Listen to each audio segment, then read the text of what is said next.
ఈ గుడి చోటు ఎంతవరకు? ఇక ఆయన సొంత అండి. ఎంతవరకు?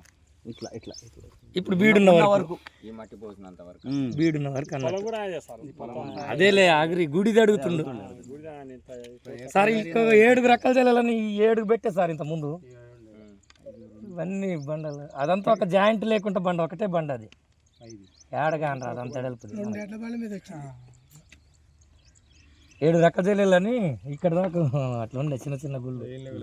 ముసలాయన పెట్టింటే కానీ అదే ముసలాయన ఎవరు లేరులే కానీ మేము లేము. అప్పుడు ఎక్కడ తిరుగుతున్నామో.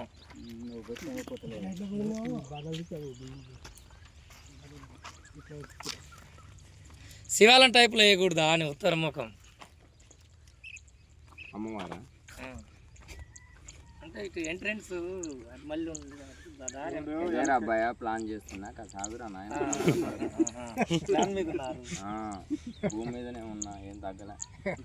వీడు బోనాలు వెళ్తారా ఏమన్నా?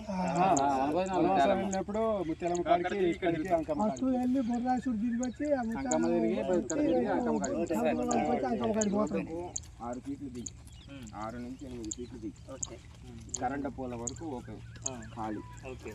అర్థమైందా? ఈ నుంచి ప్రహరీ గోడ, ఓకేనా?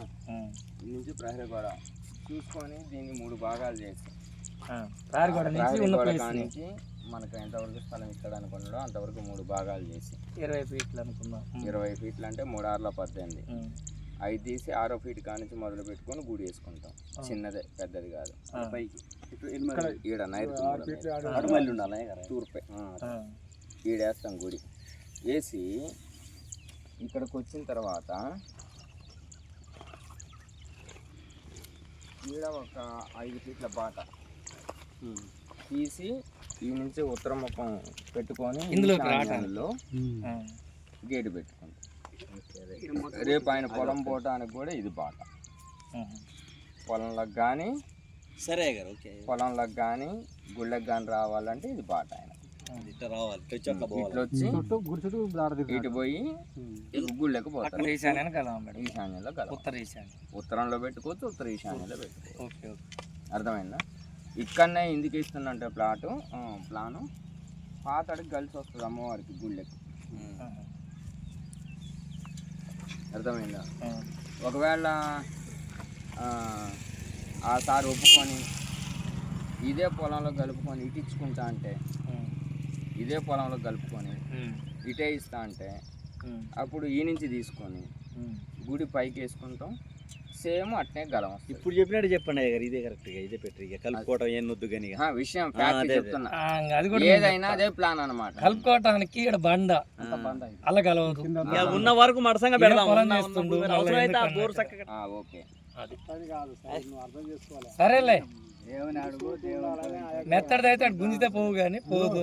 దేవుని అడుగైనా ఇప్పుడు అది కూడా బండే, దాన్ని అడుగుని కూడా బండే ఉంది. నువ్వేం చేస్తావంటే అన్న మైసమ్మ ఉందనుకో, ఆ మైసమ్మ గుడి మొత్తం లేకపోతే కొత్త కాడ పెట్టుకోగా ఆడ పుట్ట బంగారం తెచ్చుకుంటావు, ఈడ పెట్టుకుంటావు. సేమ్ ఇదే పద్ధతి. గుడి బండలు నాగం చేయకుండా గుడి కట్టేటప్పుడు గుడి అడుగుని వేసుకుంటాం. ఆడున్న బంగారాన్ని తీసుకొని అమ్మవారి దిమ్మె కింద పెట్టుకొని అప్పుడు ప్రతిష్ట చేసుకుంటాం. అది మీ సాంప్రదాయం. మాకైతే యంత్రమే. మీ నమ్మకాలు కూడా పోగొట్టకూడదని మేము అట్లా చేస్తాం. అదేలే, పురాతన దేవాలయం ఇది మట్టి అన్న కలవాలి.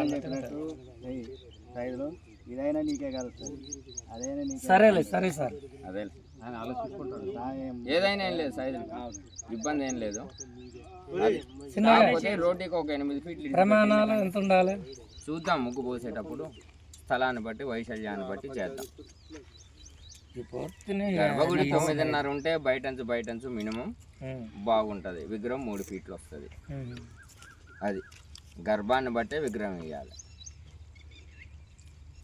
ఇప్పుడు మనిషి నడుమును బట్టే పాయింట్, భుజాలను బట్టే సొక్క, అంతేనా కాదా? విగ్రహాన్ని బట్టి గుడిని బట్టి విగ్రహం. అదే గుడిని బట్టి. మరి గుడి చిన్నగా అయింది అనుకో, పెద్ద విగ్రహం పెట్టయితే కాదు. దాని లెక్కలు ఉంటాయి, మ్యాక్సిమం పెట్టాలని ఉంటుందా అంటున్నా. మినిమం 3 ఫీట్లు చాలు. సార్ గుడి 9:30 బయట ఖచ్చితంగా అంత పెట్టాలా? మినిమం పెట్టాల్సింది. ఇంకా తగ్గించుకోవచ్చు. అదే నేను అడిగేది. తగ్గించుకోవచ్చు, కాకపోతే నువ్వు తగ్గించుకున్నా కొద్ది విగ్రహం సైజ్ తగ్గుతుంది. అదే కానీ అమౌంట్ గురించి తగ్గిద్దా అంటే రేపు ఇట్లాంటి ఆయన ఉండే ఏ గింతంతే ఉంది కదరా విగ్రహం అని అంటారు. మరి ఇప్పుడు కావాలంటే ఇప్పుడు మా ఊరు కనకదుర్గమ్మ గుడి చూడు, 3 ఫీట్ల చిల్లర ఉంది విగ్రహం. అయ్యాల గుడి ఎంత పెట్టిండు, లోపల 6.5 పెట్టారు. గుళ్ళో పోవడానికి అమ్మవారు బొచ్చాడు కష్టపడ్డది. నేను తిరగాలంటే సందు లేదు, ఇటడుగే ఉంది. ఇక ఎంత ఇబ్బంది పడ్డా పాత గుడిలే. ఇప్పుడు ఆయం పెట్టినా అమ్మవారికి ఎట్లా కలిసి వస్తుంది చూడు. అసలు ఆయం పెట్టి కట్టాను విగ్రహాన్ని బట్టి, ఆ విగ్రహం కొలతలతోటి ఇప్పుడు గర్భగుడి ఆయం పెట్టి కట్టి మొత్తం చేసిన విగ్రహం కదలేయకుండా. ఆ గుడి ఉందా ఇటు చివరి నుంచి అటు చివరి దాకా మధ్యలో ఏడ పిల్లర్ ఉండదు. ఎట్టా ఆగుద్దని నేను ఇంజనీర్ పిలిపించి వేసి పైన భీములు ఇచ్చి అసలు ఏడైనా ఎవరు అడ్డు రావద్దు. ఏడ ప్రోగ్రామ్ నడిచినా పిల్లర్ అడ్డ ఉంది, లైట్ ఉంటుంది గుడి. అందుకే మనం ఏంటంటే విగ్రహం గొప్ప కాదు, విగ్రహం తెచ్చుకుంటున్నాం అంటే మన గుడ్డను బట్టి చొక్క కుట్టించుకోవాలి, గదిని బట్టి విగ్రహం తెచ్చుకోవాలి. పెద్దగా ఉండాలి విగ్రహం, 10 ఫీట్లు ఉండాలి, 20 ఫీట్లు ఉండాలంటే మరి మీరేదో గర్భగుడికి రాయి కట్టాలంటారు. ఇక్కడైనా అంతే రాయే కట్టాలి. అసలు ఇనుము పడకూడదు దేవాలయంలో. ఇప్పుడు నేను శివాలయం ప్లాన్ చేసుకుంది అది కారణం. రాయికి జీవం ఉంటుంది. రాయికి ఇప్పుడు ఉదాహరణకు ఒక రాయి తీసుకొని కింద రాగి పైస పెట్టి దాని మీద ఒక రాయి పెట్టి మళ్ళీ పైన రాగి పైస ఇట్లా దగ్గరికి పోతుంటే రాయి రొటేట్ అవుతుంటుంది, తిరుగుతుంటుంది. ఇప్పుడు ఇంకోటి చూడు, ఇప్పుడు మన గుడి ఉంది కదా శివాలయం, గర్భగుడిలో పో 10 మంది నిలబడరు కాసేపు, రాయి మొత్తం నల్లగా మారిపోద్ది.